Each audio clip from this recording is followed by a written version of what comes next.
Whoa! It's a little blurry. It's coming in 2020, coming into 2021 right here. No. Leave 2020. Yeah. This is the most unique way to start a show, Dima. You look great. I don't know about me. You're looking good, but blurry. I got it. Too. I got it in 2021 now. Now you're good. Okay. Hey, new visual effects for the show this year. Yeah, it was intentional. We did it that way. Did it on purpose, first try. Good. And I don't hear the echo anymore. So I guess we're all set. Hello, everyone. Welcome to Chit Chat with Dima and Rob. Hello. This is going to be a good one. There was the excitement backstage, and I didn't take part in any of it. I don't believe you. I don't think it's the excitement that you don't get part of. So I got to spectate. I want to be a part of it. It's for a change, I guess you could say, Dima. I want to get to know someone on our show, live. Yes. But before that, happy birthday. So my goodness. Thank you. Yesterday was Rob's birthday. So for our viewers, go ahead in the chat and hopefully you wish Rob a happy birthday. I hope you have a 100-year birthday and we'll be doing the show. Who knows? Thank you so much, Dima. That's awesome. Oh my goodness. I am so looking forward to this. This is a good one. It's talking about a topic that is kind of near and dear to where we even started this show. It was a little bit about business, right? We even have a tagline where business meets community. This is where that kind of intersects tonight at an awesome crossroads. Yeah. One of the things I loved since I moved to Baton Rouge, and I can't believe it's been 8 years this year, is BREW, the Baton Rouge Entrepreneurship Week. And I always loved that. I loved the networking, listening to speakers, learning something new. And obviously now, since we're virtual, we're going to have BREW, but it is virtual. And our guest, the wonderful Wendy, is going to join us to share with us more about this. So let's get Wendy. Like that. The wonderful Wendy. That you don't really get much better than that. That's a great intro. Let's get this party started. I'm going to change this up and let's get Wendy on. Does that sound like a plan? Yes, that's a good plan. Okay. 1 second. Click. And click. Come on, Wendy. Here we go. Hello, delightful Dima and Rock and Rob. It is great to see you guys. I like that. You see, I like her. We need to bring her more. That's so good. This is great. This is so good to actually get a chance to talk to you. Kind of excited about this. Can you just kind of tell us a little bit? I know you and Dima know each other. I know that. Can you tell me, just me, because there's nobody watching, just you and me, okay? Me and Dima. Can you tell me a little bit about yourself? Sure. So, Rob, I am not a native Baton Rougean. I moved here in 2000. So I know that Dima moved here in 2012, I think. So we're both imports to this town. From where? From San Antonio. I grew up in San Antonio. My dad was military. My mom was in a military family. My dad was Midwest. So I'm also not even a Texan. I'm not even a Southerner. But I guess if you've been here for most of your life, you eventually become a Southerner, I guess. That's the beautiful part about Southern hospitality is eventually they just adopt you and you're a part of the family. I'm a Southerner. Yep. Yeah. So I currently work at Nexus Louisiana. It's a 501c3 that's dedicated to supporting high growth and technology enabled entrepreneurs throughout the state of Louisiana. We work in like concentric circles. We do work here in Baton Rouge. We do some work that connects the ecosystems across the kind of the I-10 corridor, but also reaching up into the northern part. And then we have some statewide programs that fill niches that aren't served across the state. We've got an IT apprenticeship program where we help train the IT workforce. That's a unique program where people don't have to have a background in tech. They just have to have the aptitude for it, and then they get hired. before they start their training, so they know that they're going to exit and go through a year-long apprenticeship. So it's a great way for non-traditional students to enter the tech workforce. And the other statewide program that we run is we have entrepreneurship programs that support students at our state's historically Black colleges and universities: Southern, Grambling, SUNY, Dillard, Xavier, and CESLA up in Shreveport. Myself, I guess you want to know about me.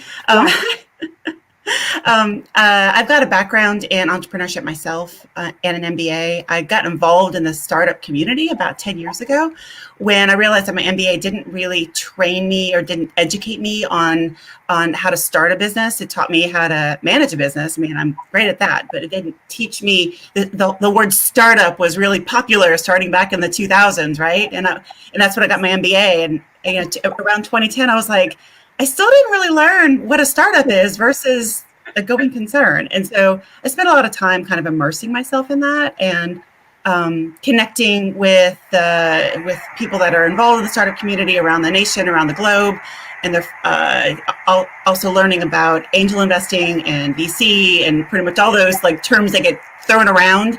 And I was like, I don't want to be the person that doesn't know this. I don't want to be the person in the room that doesn't understand that stuff. So I immersed myself and became that person who now that's my job now. Well, that's intimidating when you start talking about angels and VC and what round are you in? I mean, it gets like crazy, right? Very jargony. It's a bubble. It's a big bubble. And so I'm big on trying to demystify that. So if anyone ever wants to hit me up later and have questions about that, I'm happy to have those conversations.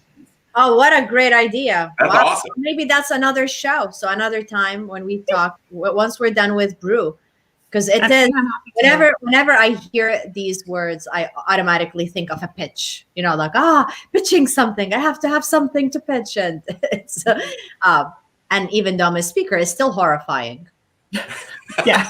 I saw that you're on the calendar, Dima. I am the moderator, but that's a whole different thing. Yeah. Mm-hmm. Yeah. Yep. So we're excited about that. But yeah, we do have a pitch event as part of Brew. And we can talk about that whenever you want to know more. But yes, we do have some people that are going to have to pitch.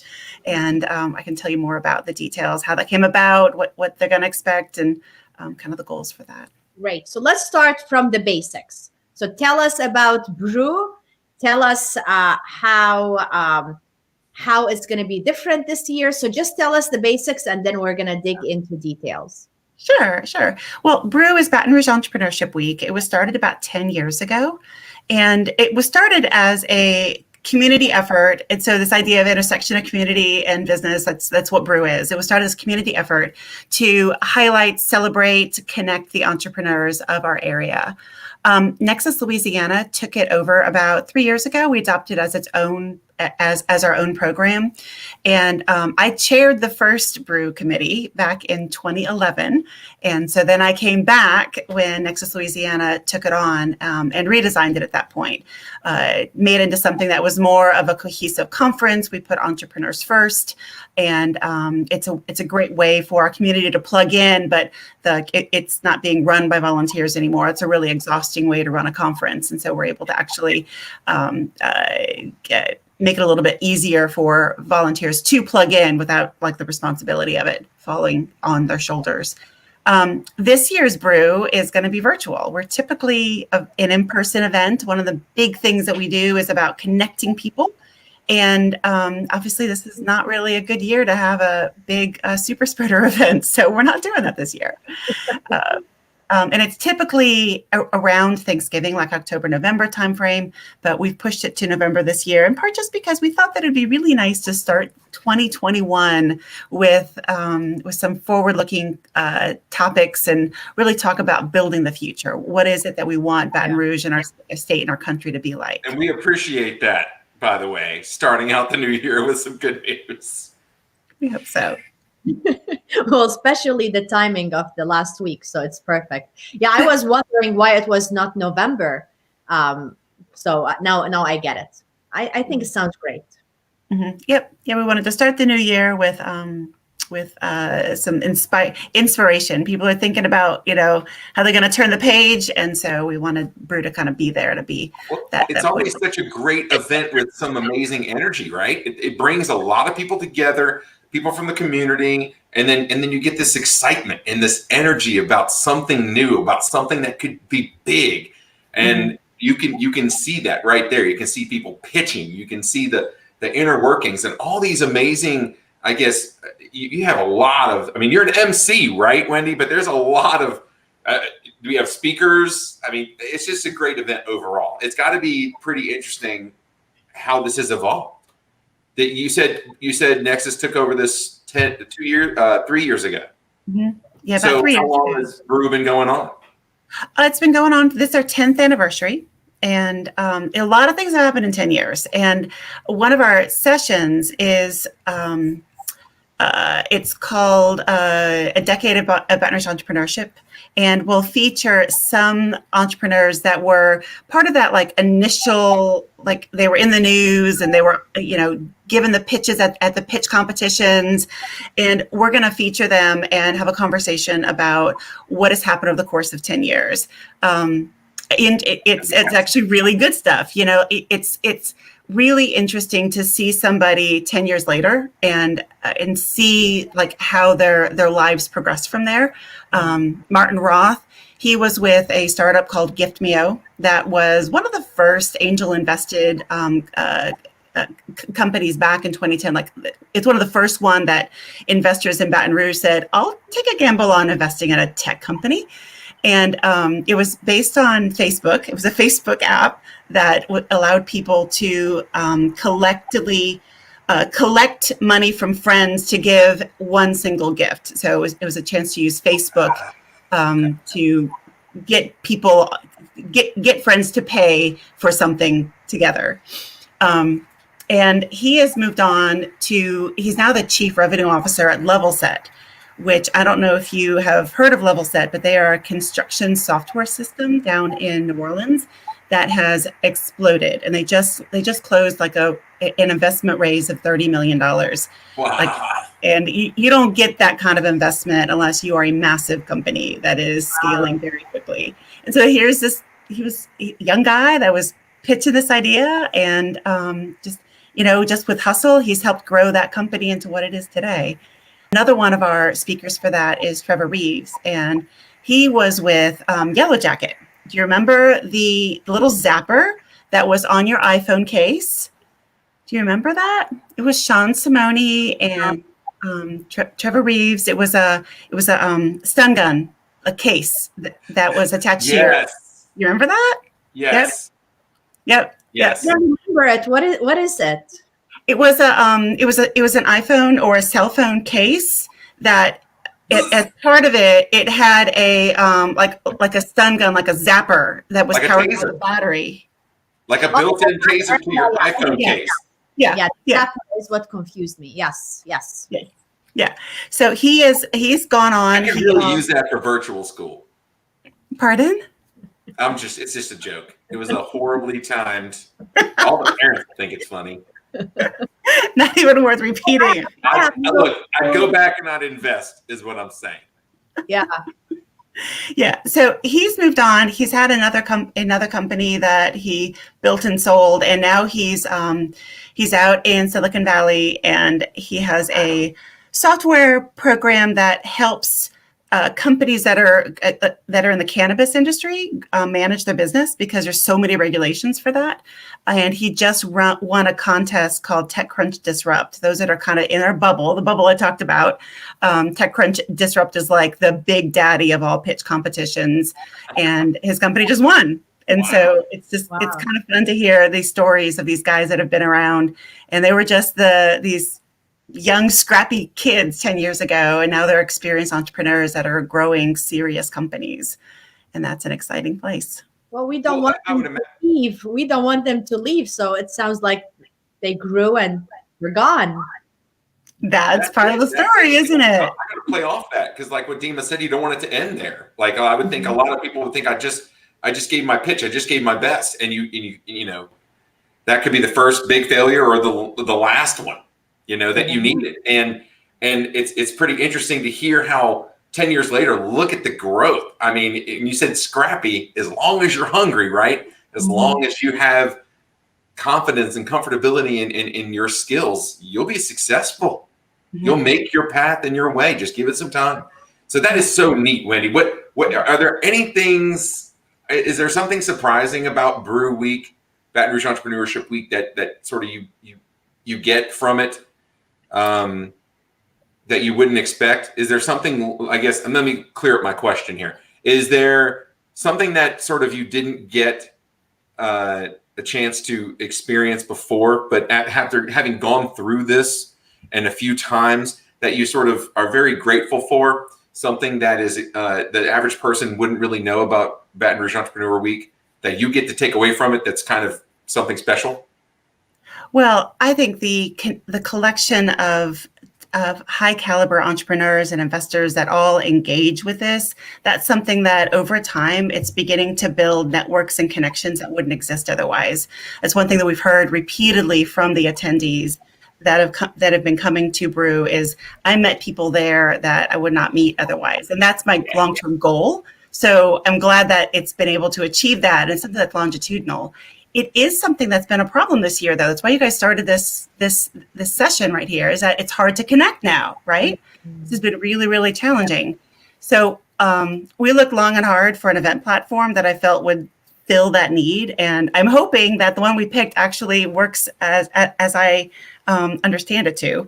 But it's going to have a way for people to create these like mini networking meetups, where you should be able to connect on the platform and actually have like a mini conversation. So instead of just chat, it actually gives you a chance for like, what if you and I wanted to go have a chit chat? We can go to a space and actually go have a conversation and then come back to the session if we wanted to. And those little features of networking are things that they're still emerging. This is emerging, this idea of interacting virtually. But it's way better than a lot of the things, like a Zoom webinar. You don't see anybody, it's just a TV screen, right? So we really wanted people to connect, because it's one of those core things that we've seen with Brew over all the years. It's one of the main benefits of Brew. So is it like a breakout session where initially you put them together in a breakout session and then they do their thing? Or do they choose who do they want to be in that little group with?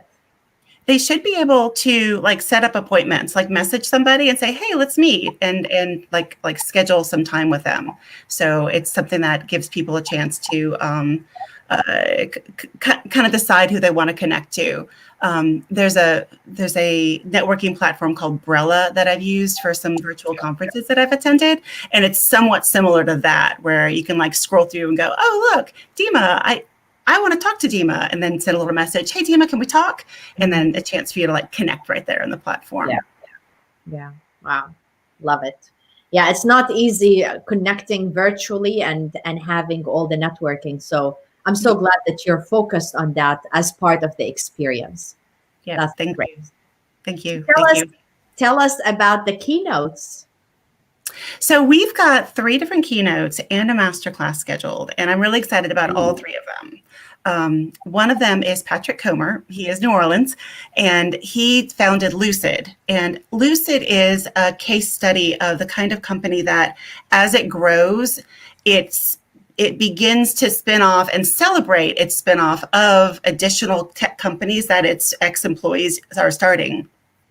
And that's a model that we've seen at all of those cities that have these innovation hubs. There's Austin and Silicon Valley. Silicon Valley can actually trace its explosion of everythingness to just like one company, and it just kept branching off, and they created these clusters of innovation from the employees themselves starting companies. And that's what Lucid has done in New Orleans. And so our hope is that Patrick can inspire us, and we can think about what that looks like here, because that role of a company, thinking of themselves as how do I spur innovation in the entire community by celebrating my employees and my ex-employees, their innovations and their companies, et cetera. That's a really important thing. Another one of our keynote speakers is Savitra Wilson, and she's the founder of Resilia, and she is she's a powerhouse. She is a very elite crowd. She's the first Black woman entrepreneur in Louisiana to raise over $1 million, and she's one of only a few Black women entrepreneurs to have raised the funds that she has. She's featured in all the major publications. She's a nationally known person, and she's a Louisiana girl. And we're thrilled that she's joining us. She's going to speak about building $1 million business. And so she's going to speak at just very practical steps about how to build that $1 million business. And that's a message that it resonates with everybody, but it has a particular resonance because she's a Black woman building a $1 million business, and that's something that's a message that needs to be pushed out. That is possible, and here's the blueprint. Here's how to do it. Wow, and she's so personable. She's such a wonderful person, isn't she? Yeah, easy to talk to, fun friend. Yeah. Good. Dima, looks like we got that next guest idea. Oh yeah, absolutely. After BREW. Yes. Savitra's great. She's great. And then our third keynote is Philip Rosedale. Not sure if you guys if you heard of or remember way back in the early days of the internet, something called Second Life. Oh yes. You remember Second Life? Okay, yeah. That's Philip's. He's the founder of Second Life with Second Life. Second Life, according to what I remember, is a platform where you create a avatar of yourself.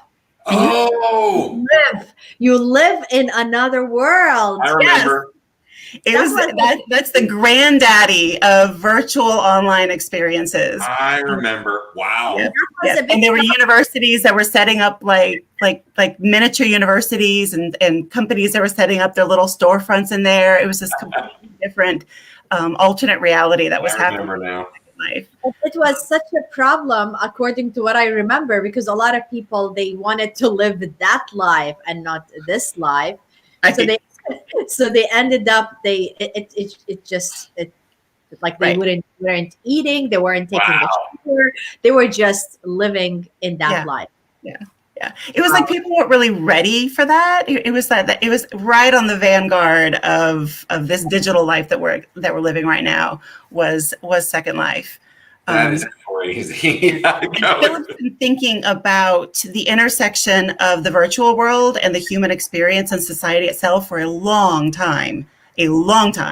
And that's why I'm so excited to have him join us, because this idea of him having spent decades thinking about how we interact digitally, his story and his insight is fascinating. He's brilliant. His current company is called High Fidelity. And what it is an audio-only platform made for group gatherings. They're focusing on the auditory experience right now. And when you're on it, you'll understand how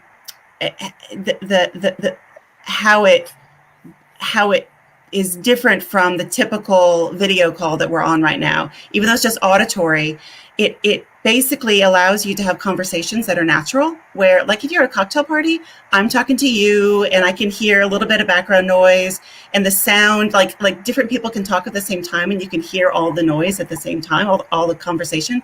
And video, it's not like that. Like we're always fighting each other.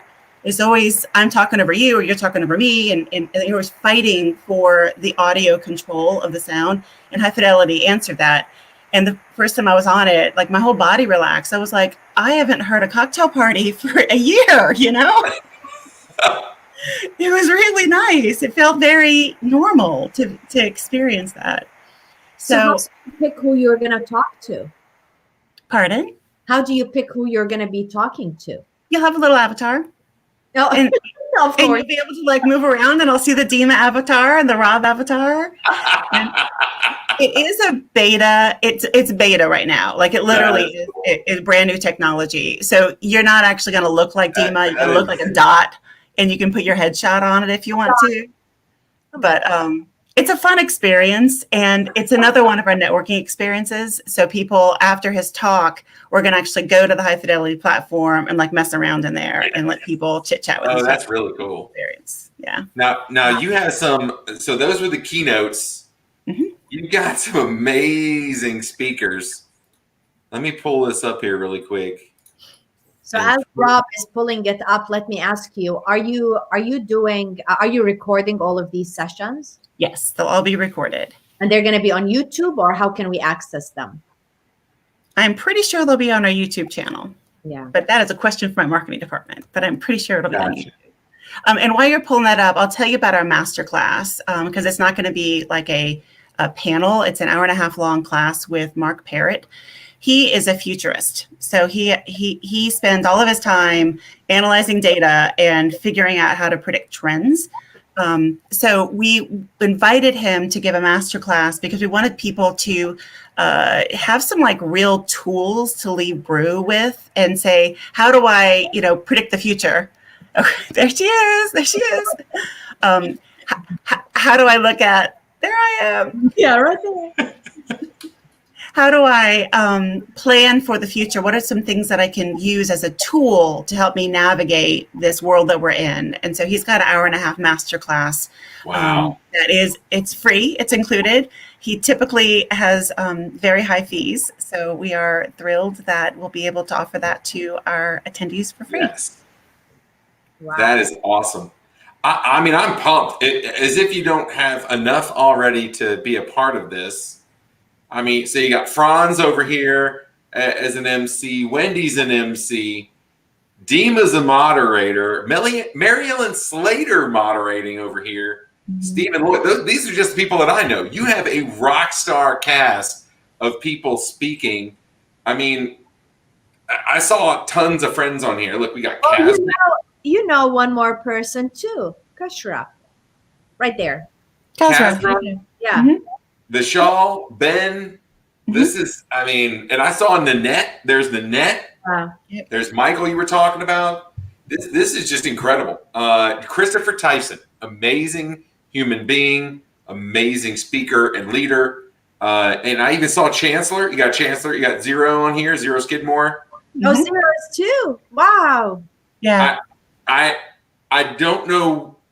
I'm just so excited. I'm at a loss for words here. Everybody needs to go to celebratebrew.com and check out this website. They're going to talk to you about the high stakes pitch, the HSP, right? And they got the finalists here. Super pumped. I know 2 out of the 3 with OmniDeck and Relief Telemed. They're all blowing up. Can you tell us a little bit about Biocade? Sure. Biocade serves the scientific researcher market. There's a website called PubMed, which lists all sorts of scientific and medical journal articles. It's just this huge data trove of information. The problem is that it's very difficult and clunky to navigate. So he's developed proprietary ways of visualizing what all those articles are. And so it helps researchers find more accurate information that's more relevant to what they're looking for. And he does it in kind of like a visualized spread. So it starts to go into this like nodal pattern where, you're like, oh, okay, it's things more like this. And then you can go to that node of the data points and look at those titles of those publications. So it's really geared towards universities, hospitals, doctors, anyone that uses those scholarly journals and publications to stay up to date on everything, to make it easier for them to find the relevant information and truly become experts in their field. Wow. So it's like, in a way, it's like Google, right? Mm-hmm. Mm-hmm. But it's a technology that sits with PubMed and it has a much better interface than just Google, because Google just gives you a list of results. It provides a graphical look at the. I feel like it's all those sci-fi movies, futuristic movies. I can see with them moving stuff, and it's they're all sort of like atoms clustered together, and you're able to move around it and find the next. I mean, everything's linked. I guess once you would find this topic or have this information, it would find others for you as well, and just sort of give you this way to represent or ingest a lot of this big data, right? So that's some pretty exciting stuff right there. Yeah. And all three of these companies, they were selected after a semifinal round where that's right. We had 56 applicants overall for our high stakes pitch, and we selected 9 to come and pitch to a team of accredited investors on our semifinal pitch day last week. It's a closed door event, so don't worry, you didn't miss anything. We don't let anyone in. It's just a chance for them to pitch to accredited investors. We had Anthony Kimball and Jane Cooper, who is from New Orleans, and then Tim English, who's also he's also an angel investor. And they selected these 3 from that list, but all the teams got feedback on their pitches, which is what every startup wants, is they want to know, what they think. Were you confused? How did I do? Anything that you have any suggestions on? So all 9 teams received feedback, and then these 3 are selected to go on to the stage. That's pretty important, because you want feedback from this. If you want to know why you didn't go to the next round, or what you can do to improve, how can you land that next investor, and what sort of, I guess, constructive criticism and feedback you can get to make it to that next jump, right? So that's amazing. And look, we got to talk about this. There's something on this. I wanted to immediately click, my ADHD self wanted to click on lightning talks. Tell me about, oh, come on. More friends. I knew there were more people that I was, okay, yeah. You were just loading this up. Well, and amazing event. And the ones you don't know are also people that you need to know. You're going to like all them too. You're going to like all those people too.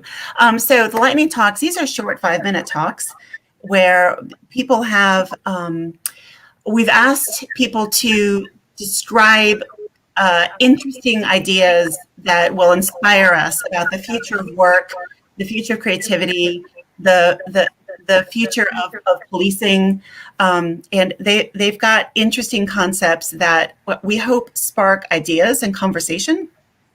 After the little 5-minute videos run, we then are going to have a networking session, which is going to use some of the networking functions on the platform. And hopefully you guys will go, there'll be like some meeting rooms you can go in and like go on video and have a little group conversation and actually talk about what was discussed in Lightning Talks and think about what that means for Baton Rouge. What does that mean for your company or that inspires you?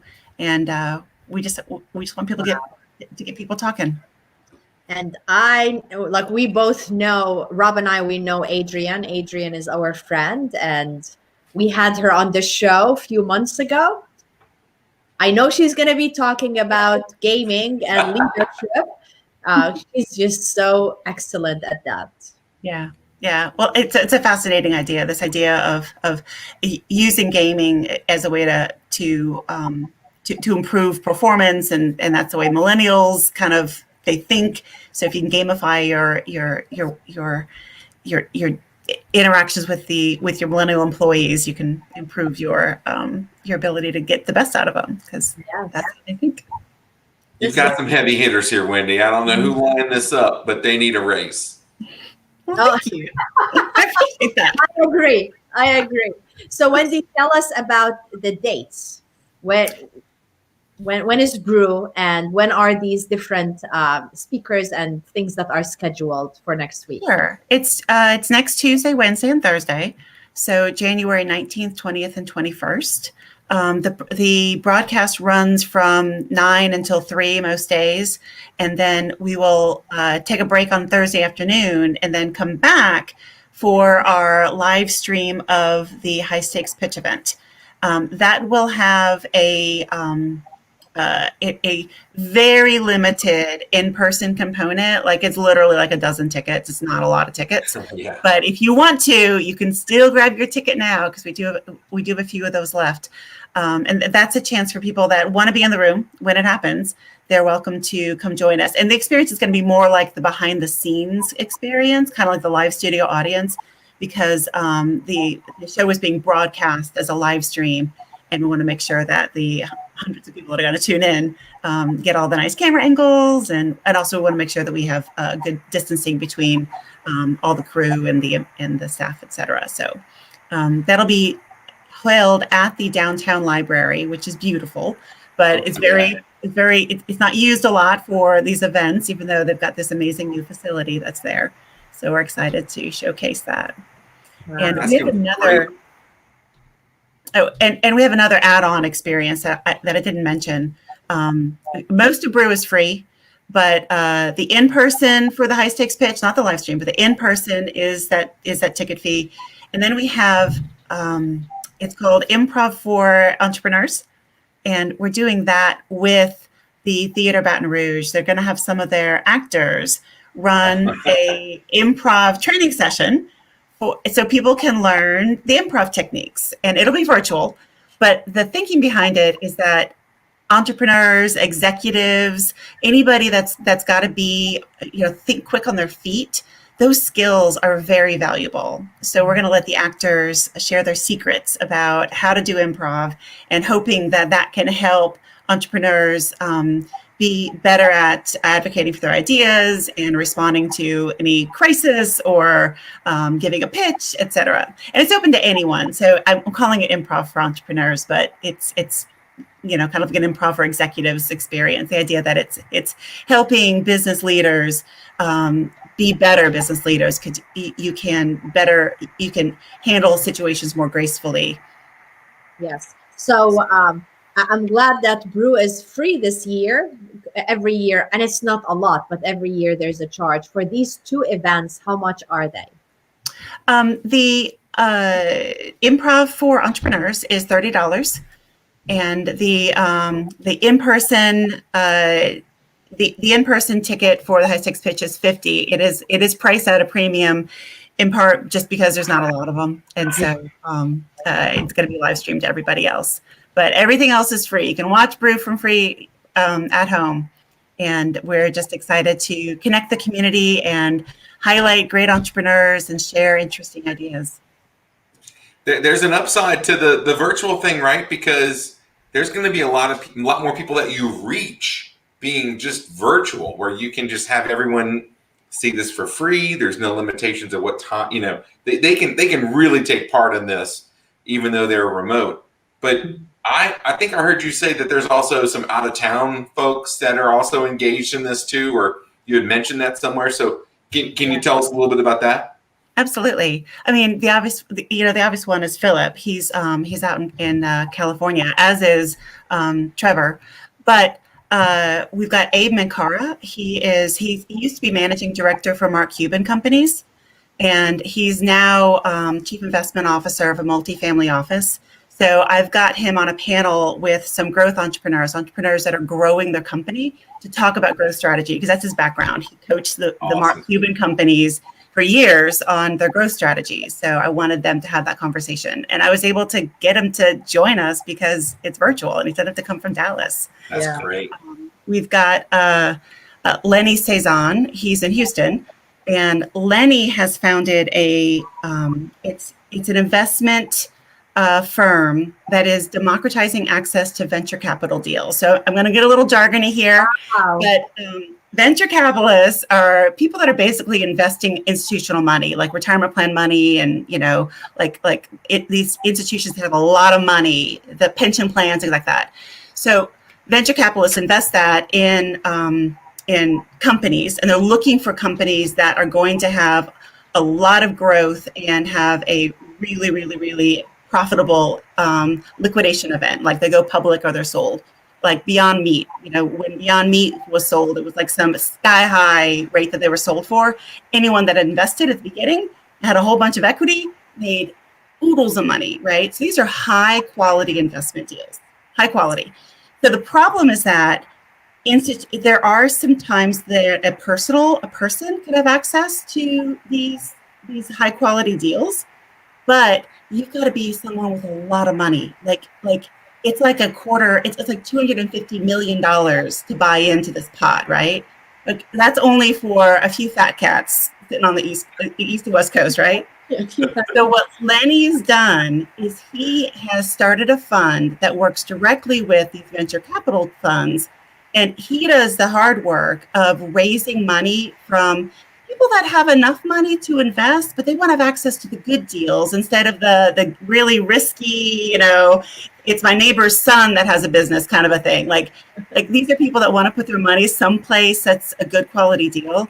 So the minimum investment is like $10,000 for these deals. And so he's able to fundraise all of these kind of small investment amounts and get access to these kinds of high quality deals that are going to have 10x, 50x, 100x returns. And his philosophy about it is he is trying to increase the wealth particularly for the Black community. And as they develop real family wealth, like intergenerational wealth, then they can then begin to put that money into being the angel investor that's investing in their neighbor's son kind of company. But they're not gambling with that money at first. They're first getting the wealth down, and then they can put the money into their community to do all sorts of things that are good.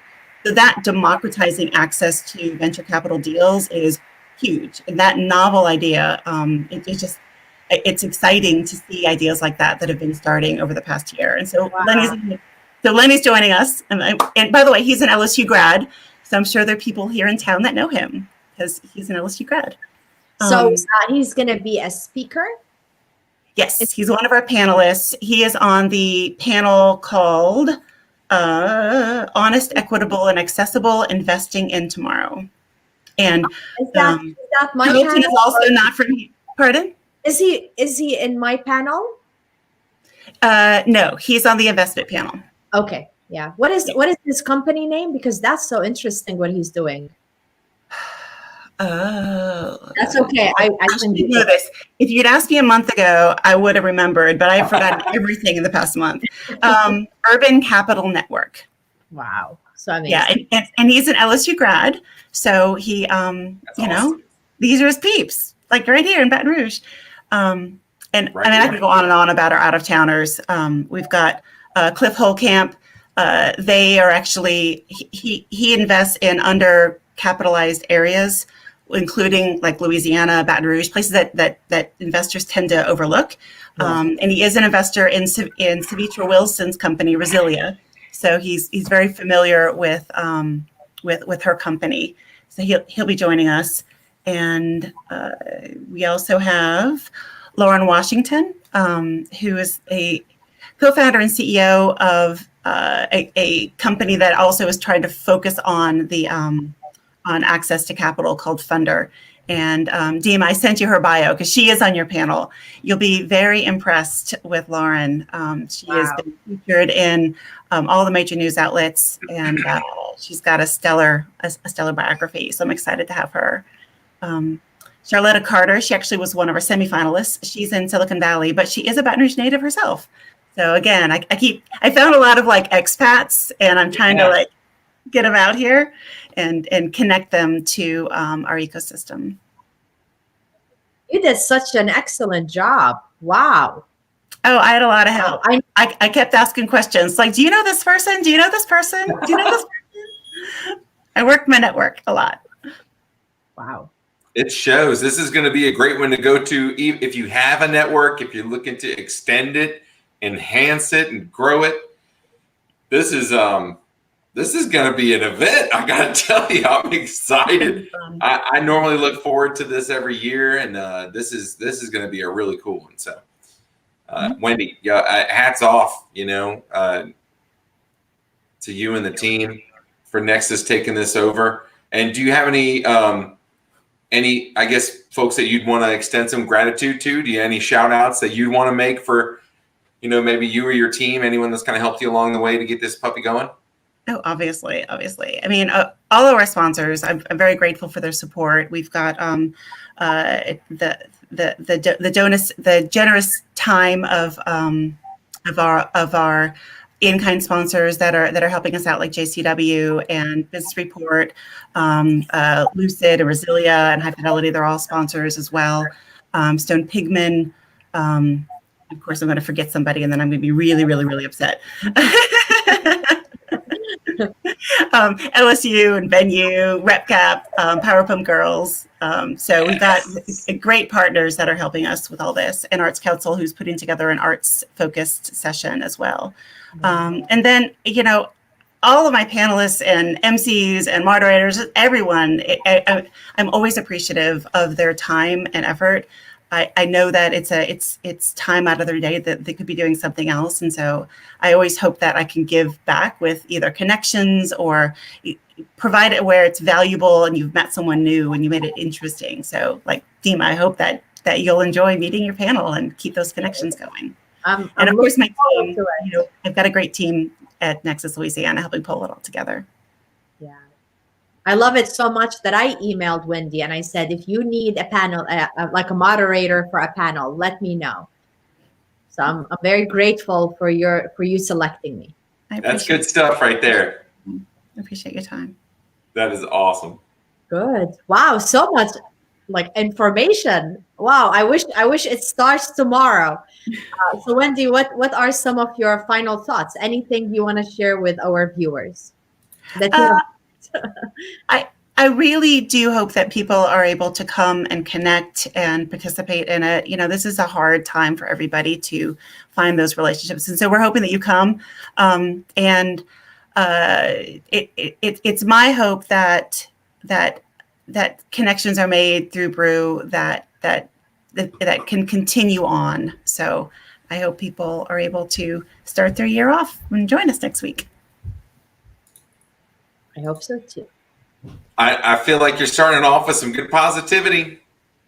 I don't know. I'm a fan. I can't wait. 19th, huh? 19th. Yep. I'm looking forward to it. This has been great, Wendy. Like I feel like I got a chance to get to know you, and then something I already knew about. I got such a more in-depth view of, and so thanks for taking us behind the scenes. This had to be kind of challenging to do this year, and with all the moving parts. So good luck to you and the platform that y'all picked, and I'm looking forward to being part of this one. This is going to be amazing. I get great access to it, an incredible event put on by some really fabulous people. Thank you. You, Genevieve, and Jacqueline. There's some amazing people putting this on, and also some incredible, exciting events to come. So thank you for being a part of this. Dima, what'd you take away from this? This was a good one. This was really good. Takeaways, I'm gonna go to my calendar and move some meetings. I gotta see this meeting. You're a moderator. I gotta see this. Yeah, definitely. I'm attending that one. Yeah. Oh yeah. I have it on my calendar, but some other ones. So, and I was thinking, so Wendy, you said it's 9 to 3. So every day, 9 to 3, like full. Just about, yeah. Yep, wow. Just about. It's at 2:30 on Thursday, but pretty much just 9 to 3. Yep. Yeah, I'm sure I'm going to be going and watching some of the recorded videos, but it's a blessing to have for all entrepreneurs, whether we own businesses, want to start businesses, or individuals that work for a company and want to grow professionally and also expand their horizon of what's going on out there. Because everything you were talking about, it's not just for business owners. I believe it would benefit anybody who wants to grow and expand their thinking. Yeah, there's a lot there. And you never know. I mean, in 10 years from now, that person that came today that wasn't thinking about starting a business, maybe the next person that's on a panel talking about their business. Because you can be inspired once you learn all those things. Have we mentioned what Dima's panel is? I don't think we have. Let's do that. I think that's great. Yeah. So Dima's panel is called Resolve. It's called Resolve, Redux, Continue the Conversation. So it's a little cryptic until you know the backstory. Oh, so Nanette's on there. Pardon? Nanette's in your panel. Yes. So Nanette is actually returning from the first the first set of Resolve panels was held in September, and it was an event series focused on discussing the issues that are preventing us from having equity in entrepreneurship, meaning a fair and level playing ground for all entrepreneurs to have equal access, equal mentors, equal access to funds, and the things that can make for success, and also just in general have a more equitable community. So we had a series of discussions about that, and Annette was one of our panelists, and so was Anthony Kimball, and I invited them back because one of the things that we wanted to continue was to continue to have conversations about how do we create equity in entrepreneurship, what are the issues, and what are the things that we can actionably do, because we just have to keep having the conversation, learning, and taking action. And I didn't want that conversation to die after September. We felt like we needed to keep going. That's why the title is Advancing the Conversation. In addition to Anthony and Annette, who are returning, I invited Lauren Washington, who's one of her efforts was to found the Black Women Tech Conference, which is the largest tech conference focused on developing Black women founders, and particularly trying to help them reach and become billion-dollar companies. So she's not trying to, here, live your passion and start a, home business. She's trying to help these women grow billion-dollar companies. And so she's a inspirational powerhouse, amazingly talented lady. And the other entrepreneur that's joined us is Tony Zanders, and he is based here in Baton Rouge, and he's got a technology platform that is devoted on training for libraries. So he had a background working with, I think it's EBSCO.